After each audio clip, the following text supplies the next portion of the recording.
Bom dia, meus irmãos. Que a graça e a paz do nosso Senhor Jesus Cristo seja com todos vocês. Meus irmãos, eu resolvi gravar essa aula aqui porque a última tentativa não foi muito feliz, né? Caiu diversas vezes a conexão e a aula ficou toda picada. Então, resolvi gravar essa aula aqui para nós colocarmos nas nossas mídias aí para o aproveitamento da classe de adultos e dos jovens também da nossa igreja e da nossa congregação, correto? Então, nós estamos falando da aula 15 da nossa revista que estamos estudando nessas classes, Estudos Bíblicos Doutrinários sobre a Confissão de Fé de Westminster.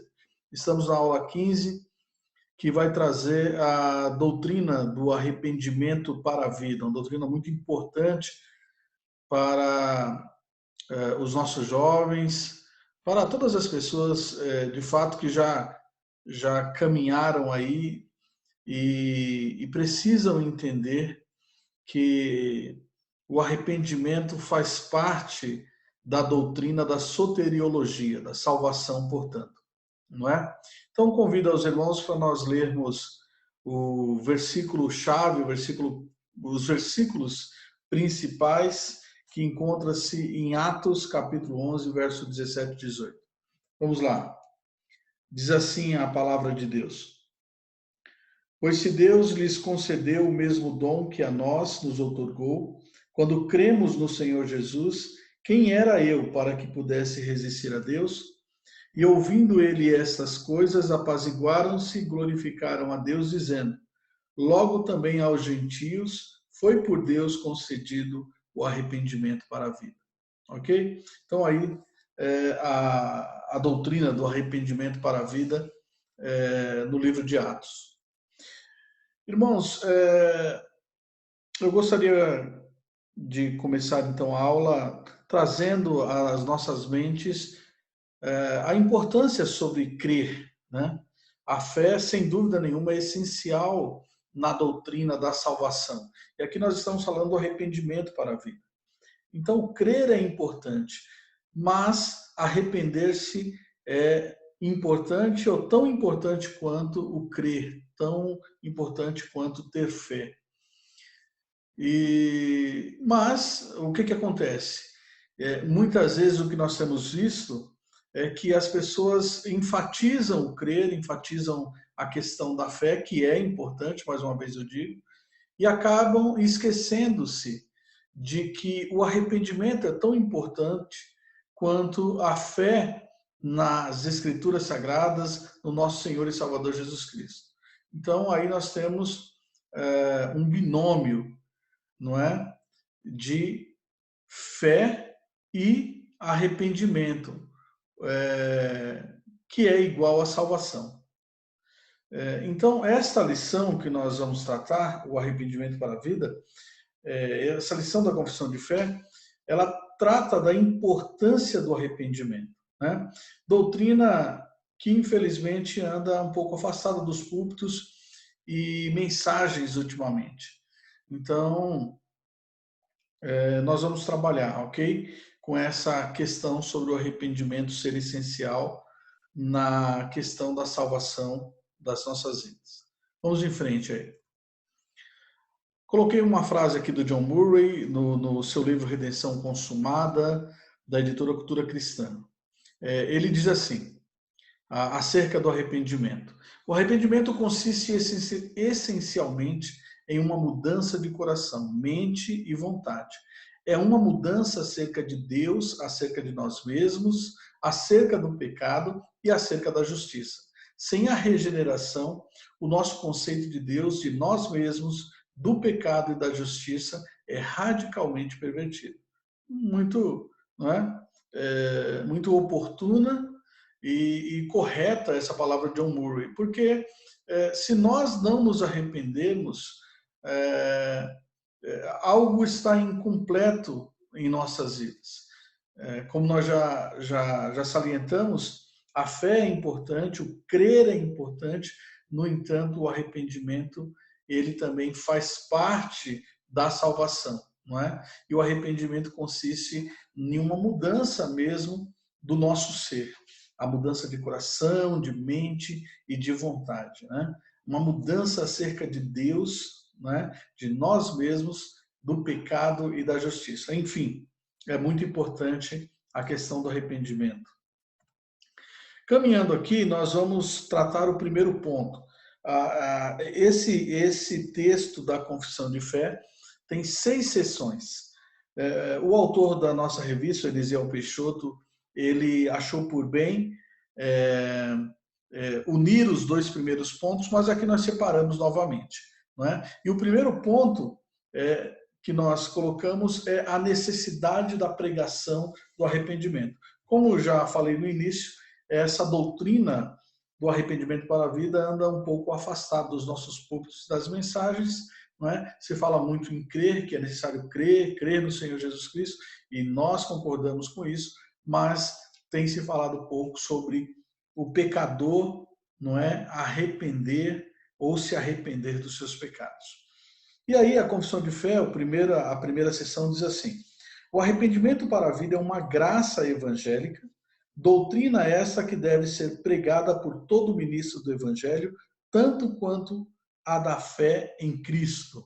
Olha aí, percebam, né, o binômio aí da fé e do arrependimento que devem trabalhar juntos, e a nossa confissão de fé vai salientar, portanto, essa necessidade.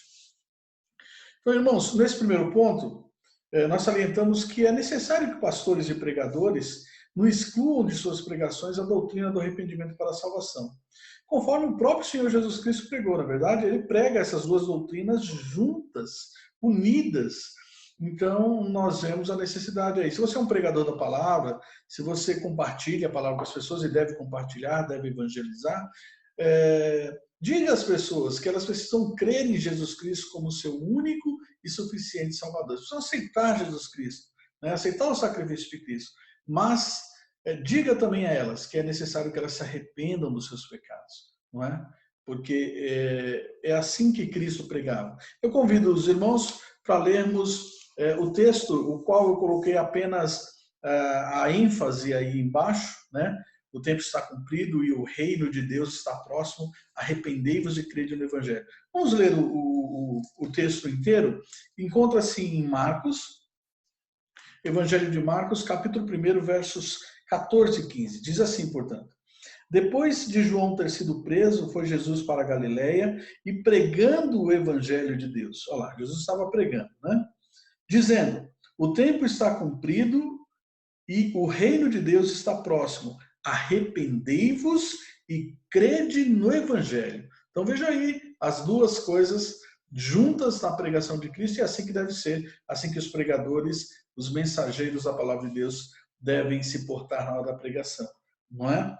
Arrependei-vos e credes no Evangelho. Essa é a mensagem de Cristo, essa deve ser a mensagem de nós todos que pregamos a palavra de Deus. Então, há a necessidade realmente da pregação do arrependimento voltar aos nossos púlpitos. Segundo ponto da nossa confissão de fé, nós queremos salientar aqui nesse segundo ponto a compreensão e a prática do arrependimento, né? Primeiro, as pessoas que são evangelizadas, assim por dizer, elas vão compreender, não é, do evangelho, e vão compreender sobre arrependimento e vão colocar isso em prática naturalmente, não é? A salvação, a soteriologia, não é apenas uma doutrina, né, teórica para se viver apenas teoricamente, mas ela desce ao coração e vira em ações nossas, né? Ações de arrependimento, né? Então, é isso que esse texto vai falar. Vamos ler também aqui o segundo ponto, ou a segunda seção da Confissão de Fé de Westminster, que diz assim: movido pelo reconhecimento e sentimento, não só do perigo, mas também da impureza e odiosidade de seus pecados, como contrários à santa natureza e justa lei de Deus, e apreendendo a misericórdia divina manifestada em Cristo aos que são penitentes, o pecador, pelo arrependimento de tal maneira, sente e aborrece os seus pecados, que deixando-os se volta para Deus, tensionando e procurando andar com ele em todos os caminhos de seus mandamentos. Então, muito bem, irmãos, nós não temos condição de estudar detalhadamente cada parte dessas sessões da confissão, então nós elegemos, assim por dizer, os pontos mais importantes. E então, esse segundo ponto nós nomeamos o nosso estudo como a compreensão e a prática do arrependimento. Né? Ao compreender quão perigosos são os meus pecados, né? E como eles levaram Cristo a morrer na cruz em meu lugar, reconhecendo que eu sou pecador, então eu devo odiar os meus pecados e me converter a Deus. É assim que as pessoas devem proceder, né? A compreensão e uma mudança, né? Já que nós vimos lá, o Murray disse lá naquelas palavras que o arrependimento consiste em mudança, mudança de coração, mudança de conhecimento, mudança de atitude. Então, quando o pecador ele compreende o perigo do pecado e compreende também que esse seu pecado levou Jesus Cristo à cruz do Calvário, levou Deus à cruz do Calvário, porque Jesus Cristo é Deus, não é? Nós aí então percebemos isso e nós devemos odiar os nossos pecados, né? E aí tomar uma atitude de arrependimento, né? É interessante nós vermos lá em Atos, quando Pedro e João fizeram aquela cura do coxo, não é? Na porta ali, na porta formosa do templo, e houve algumas atitudes daquelas pessoas que ficaram assim maravilhados com o milagre que, que Pedro e João tinham feito, e eles falaram algumas palavras significativas para a nossa compreensão dessa parte aqui da confissão de fé. Vamos ver. Então, nós escrevemos aqui o seguinte, que após ter curado um coxo, as pessoas ficaram atônitas ao ver tão grande milagre. Ao que o apóstolo Pedro deu-lhes a conhecer os seus pecados, né? Quando ele viu aquela oportunidade das pessoas reconhecendo como se eles tivessem poder. Na verdade, o poder não era deles, o poder era de Jesus Cristo. E ele justamente faz isso. E ele faz um link para mostrar que esse Jesus Cristo que curou aquele coxo é o Jesus Cristo que eles crucificaram, né? Que foi trocado por um homicida, no caso Barrabás. Então o apóstolo Pedro pega essa oportunidade e mostra para aquelas pessoas que elas são pecadoras e, portanto, que elas precisam de se arrepender dos seus pecados, para terem os pecados cancelados. Vamos ver isso, então, né? Aquelas pessoas atônitas, então, vendo tudo aquilo, elas perguntam a Pedro, né? Inquirem a Pedro e João, e o apóstolo Pedro dá a conhecer a essas pessoas que elas são pecadoras e ensina a elas o que elas devem fazer para ter os seus pecados cancelados. O que é? Arrepender-se e converter-se, ou seja, assumir compromisso de andar nos mandamentos de Deus. É justamente isso que nós também precisamos, não é? Quando somos convertidos a Deus. A partir do momento que você conhece a Deus, você reconhece os seus pecados, você confessa esses pecados a Deus, reconhecendo, portanto, que é pecador, se arrepende, né?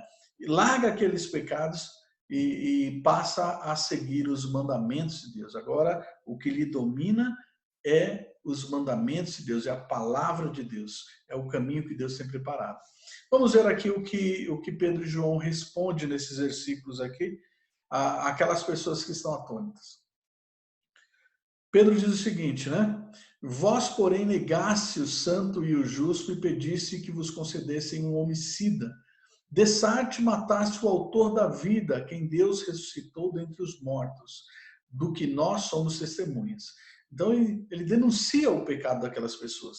E em seguida, nos versos 19 a 20, Atos ainda 3, versos 19 a 20, Pedro continua dizendo, arrependei-vos, pois, e convertei-vos para serem cancelados os vossos pecados, a fim de que da presença do Senhor venham tempos de refrigério e que envie ele o Cristo que já vos foi designado Jesus.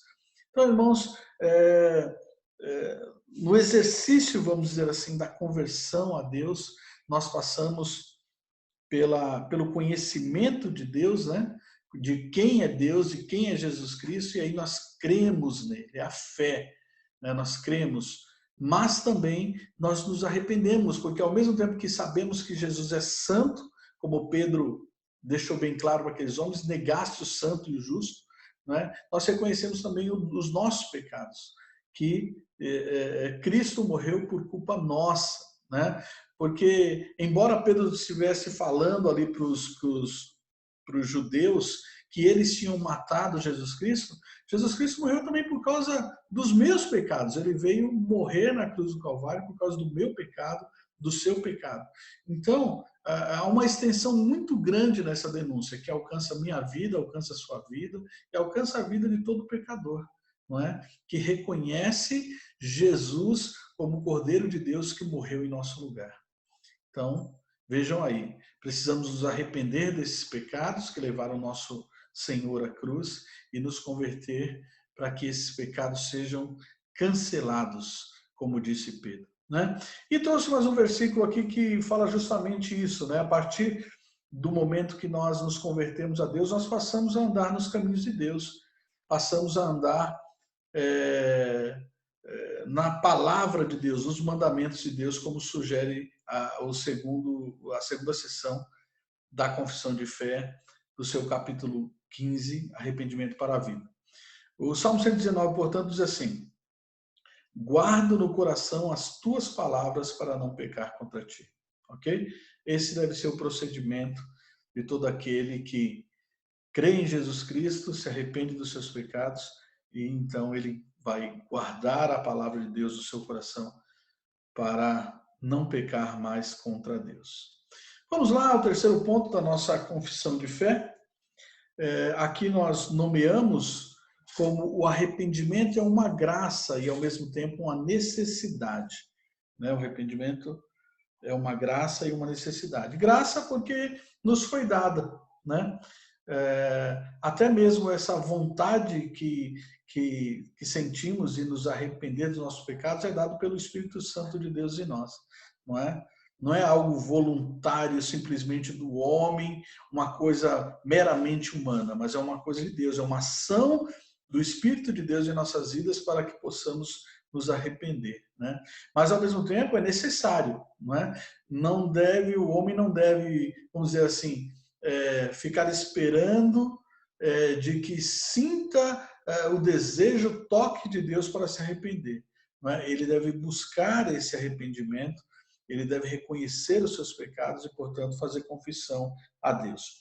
Vamos lá. O terceiro ponto da confissão de fé diz: ainda que não devamos confiar no arrependimento como sendo, de algum modo, uma satisfação pelo pecado, ou em qualquer sentido a causa do perdão dele, o que é ato da livre graça de Deus em Cristo.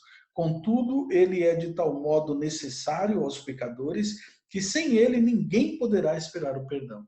Então, justamente o resumo dessa sessão 3 do capítulo 15 da Confissão de Fé é que o arrependimento é uma graça, né? É um presente de Deus, mas ao mesmo tempo é necessário, né? Olha o finalzinho aqui da sessão 3 que diz: contudo, ele é de tal modo necessário aos pecadores que sem ele ninguém poderia esperar o perdão. Então, nós selecionamos alguns versículos aqui que vai trazer essa questão da graça, que é concedida por Deus, mas ao mesmo tempo uma necessidade. Então vamos lá, Atos capítulo 11, verso 18 diz: e ouvindo eles essas coisas, apaziguaram-se e glorificaram a Deus, dizendo: logo também aos gentios foi por Deus concedido. Olha a palavra concedida aí, né? É uma dádiva de Deus. Foi por Deus concedido o que, irmãos? O arrependimento para a vida. Atos 11, 18. Então é uma graça, o arrependimento é uma graça. Né? O outro versículo que nós anotamos também é Atos 5,31, e diz: Deus, porém, com a sua destra, o exaltou a príncipe e salvador. Está falando de Jesus Cristo. A fim de conceder a Israel, o que, irmãos? O arrependimento. Olha lá, conceder, a fim de conceder. Mais uma vez a palavra conceder, dar, dádiva, né? O arrependimento e a remissão dos pecados. Então, é em Jesus Cristo que nós recebemos o dom do arrependimento, né? É uma graça divina. Por outro lado, é uma necessidade humana. Todo ser humano que é salvo, né, todo, todo filho de Deus que ouve a palavra e é salvo, ele também faz essa confissão, né? Então, nós anotamos aqui mais 2 versículos para trazer aos irmãos. Primeiro é Ezequiel 18:31. Ele diz: lançai de vós todas as vossas transgressões, que transgredistes, e criai em vós coração novo e espírito novo. Pois por que morreríeis, ó casa de Israel? Então, também faz parte da nossa evolução. Ao mesmo tempo que Deus nos dá, né, o desejo de se arrepender, nós também nos dispomos, né, a essa ação do Espírito Santo em nós, porque a palavra de Deus nos exorta, né, de lançar de nós todas as nossas transgressões, né? Então, o arrependimento, né? O arrependimento. Outro versículo aqui, Atos 17:30, diz: ora, Deus não levou em conta os tempos da ignorância, agora, porém, notifica aos homens que todos em toda parte, o que, irmãos? Se arrependam, se arrependam. Então, é necessário o arrependimento, ok? Não nos esqueçamos disso. Ponto 4, né? Ponto 4. É interessante que o autor da revista, ele inverteu os pontos aqui, né? Ele colocou o ponto 5 primeiro, né? A extensão do arrependimento, e depois a eficácia do arrependimento, ponto 4 depois. Mas nós colocamos na ordem correta aqui, né? Então, vamos falar agora sobre a eficácia do arrependimento, que corresponde à seção 4 do capítulo 15 da Confissão de Fé, que diz assim: como não há pecado tão pequeno que não mereça a condenação, assim também não há pecado tão grande que possa trazer a condenação sobre os que se arrependem verdadeiramente. Então, não é? É a eficácia desse arrependimento, né? Então, colocamos aqui para melhor explicar sobre esse ponto. Enquanto o menor pecado merece condenação, a mesma graça de Cristo que produz o arrependimento é suficiente para extinguir a culpa do maior pecado, não é? Alguém já disse que não há pecado tão pequeno, tão insignificante que seja, que não mereça o inferno, não é?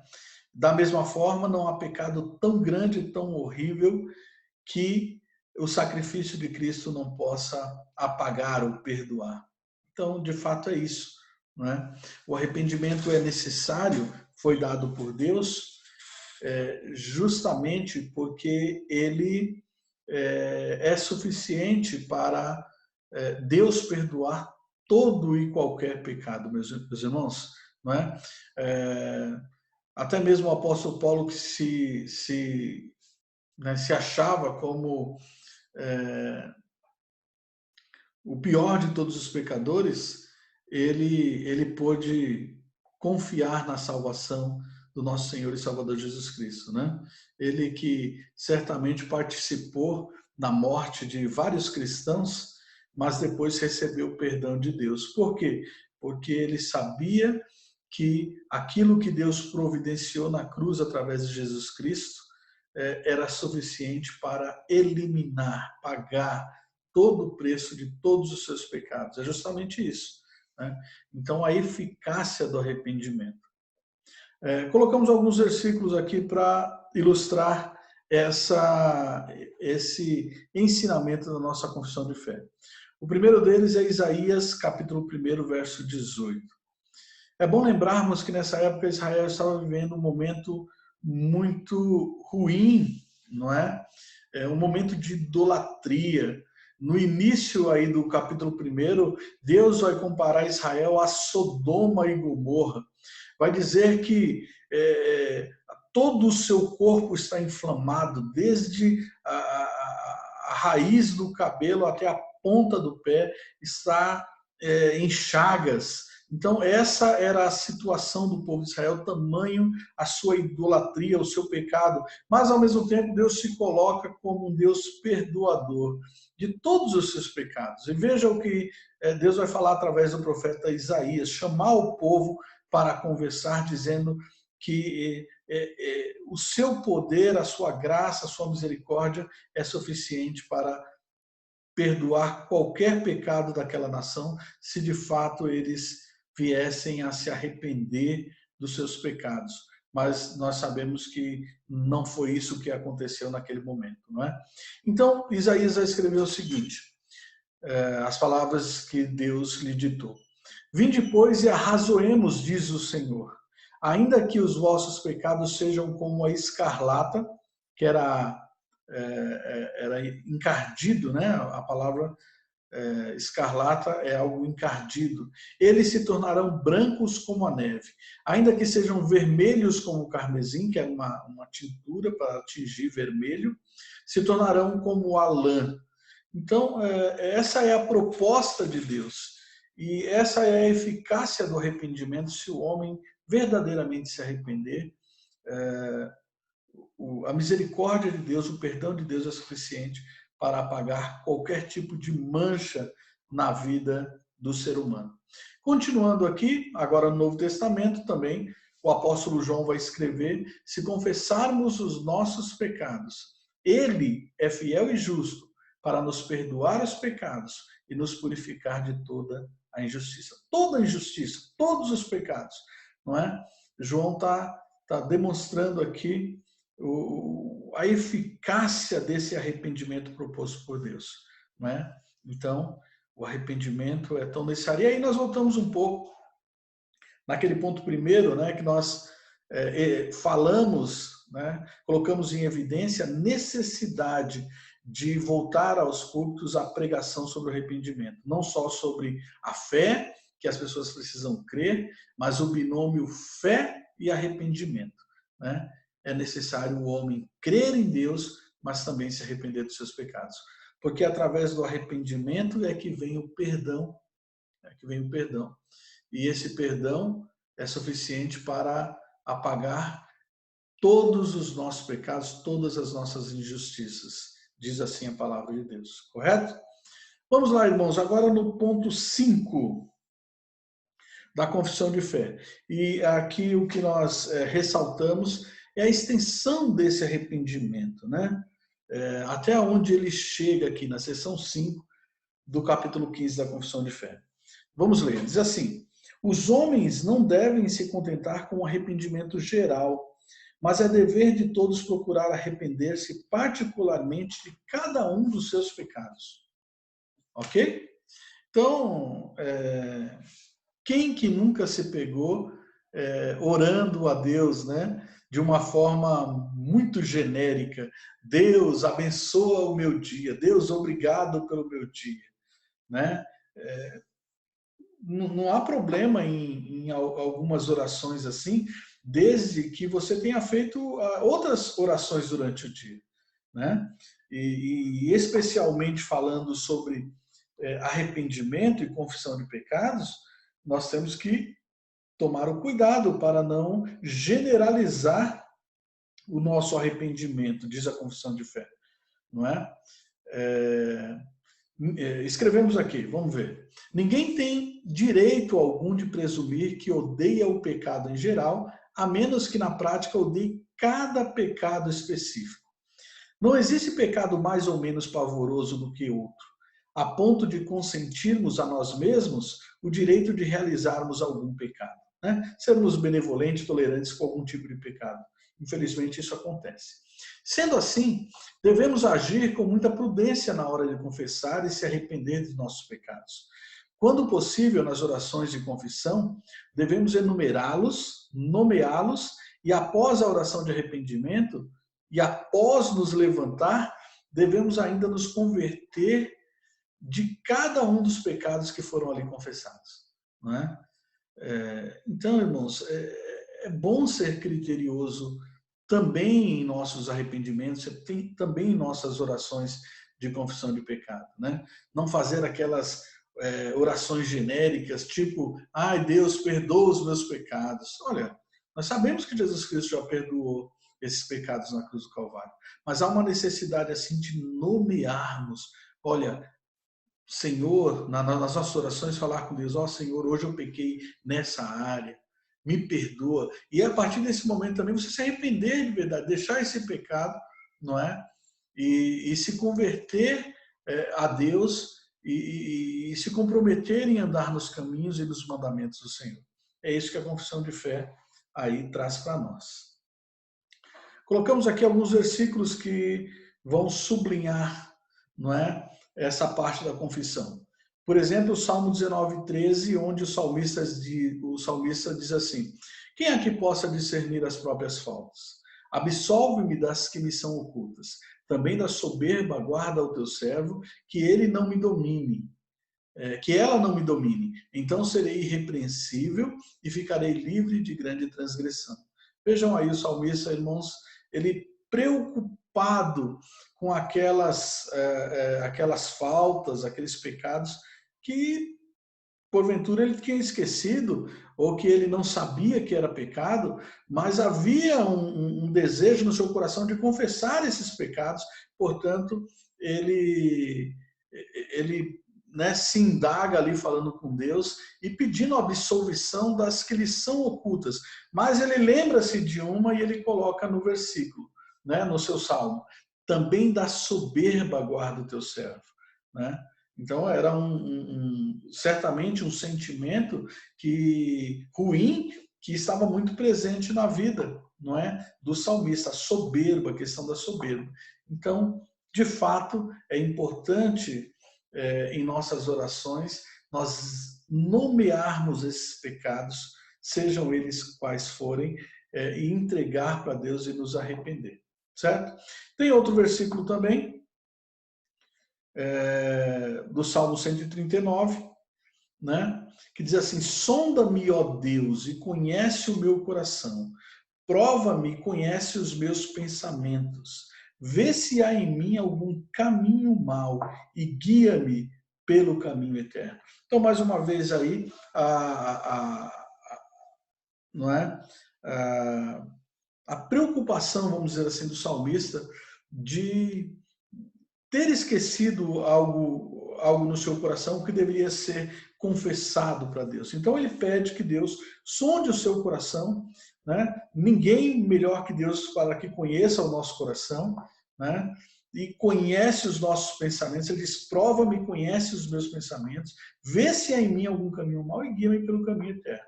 Então, irmãos, nós também temos que estar dispostos a pedir, a fazer essa petição em nossas orações a Deus, né? Para que Deus nos mostre realmente a área onde nós estamos falhando, para que essa área possa ser corrigida. De que forma? Através do arrependimento, né? Precisamos nos arrepender e nos converter dos nossos maus caminhos. É o que ensina a palavra de Deus. Então, aí é a extensão, não é?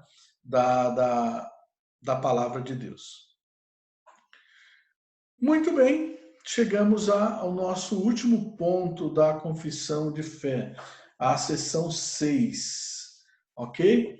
Lerei aqui para os irmãos como fiz com as outras. Diz assim: como cada homem é obrigado a fazer a Deus confissão particular de seus pecados, pedindo-lhe o perdão deles e abandonando-os, achará misericórdia.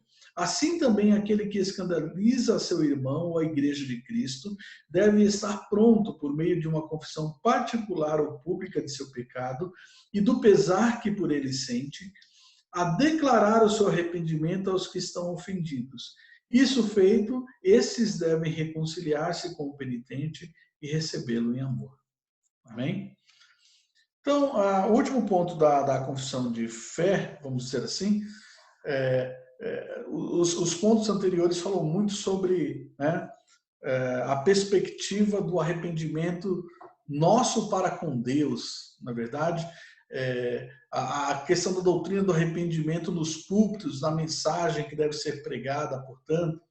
Mas aqui vem falando de um sentido muito peculiar e particular a cada um de nós, não é?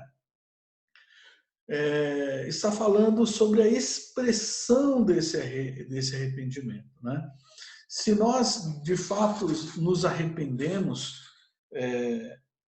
dos nossos pecados com Deus, no nosso dia a dia, com as pessoas, nós também devemos nos arrepender dos pecados cometidos contra os nossos irmãos. Em contrapartida, esses irmãos, não é, que foram ofendidos, uma vez que o ofensor lhe pediu perdão sinceramente, né, devem também perdoar aqueles que o ofenderam. É isso que está trazendo essa questão da confissão de fé. Então, quando um cristão ofender a um irmão ou escandalizar a Igreja de Cristo, o mesmo deve estar pronto por meio de confissão pública ou privada, conforme o caso, declarar seu arrependimento aos que foram ofendidos. Por outro lado, é dever dos irmãos ou da Igreja perdoar os arrependidos e recebê-los em amor. É isso que está falando, irmãos, esse último ponto do capítulo 15 da nossa confissão de fé.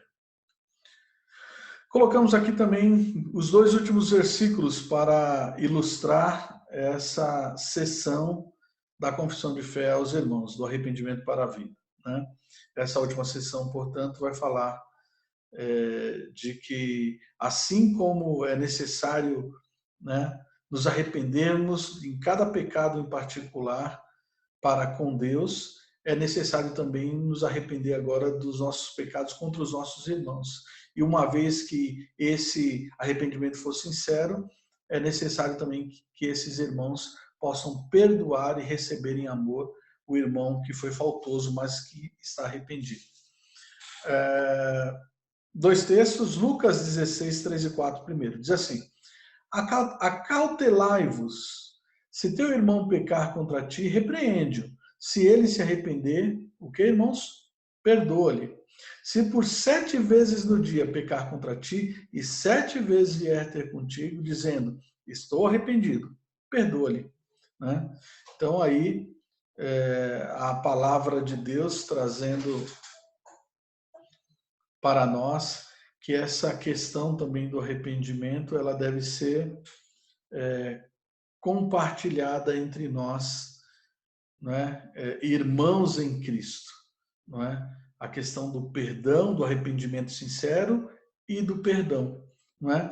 Pois foi assim que Jesus Cristo ensinou na oração do Pai Nosso. É o nosso próximo texto, né? Lá em Mateus 6, a primeira parte do verso 9, e depois o verso 12, que diz assim: portanto, vós orareis assim. Essa é a primeira parte da oração. E perdoa-nos as nossas dívidas, assim como nós temos perdoado aos nossos devedores. Ok, irmãos? Então é isso, não é? Essa doutrina é essencial em nossas vidas. Seja nos púlpitos, na hora de pregar, né? Sobre o arrependimento, e seja na prática, no dia a dia, na vida, né? Nós precisamos confessar os nossos pecados a Deus, largar e nos comprometer a andar nos caminhos do Senhor. E nas nossas relações aqui na terra, entre os nossos irmãos, se nós somos o ofensor, nós precisamos pedir perdão ao nosso irmão. Ou se nós somos o ofendido, né, se nosso irmão se arrepender de fato e vier pedir perdão para nós, nós somos conclamados pelo nosso Senhor e Salvador Jesus Cristo a dar esse perdão, a perdoar a esse ofensor e mais, a recebê-lo em amor. Amém, irmãos? Que Deus abençoe. Que essa seja uma verdade em nossas vidas, em nosso meio, na nossa igreja, na nossa congregação, para a honra e para a glória do Senhor, que possamos, de fato, compreender e praticar o arrependimento para a vida. Amém. Que Deus os abençoe.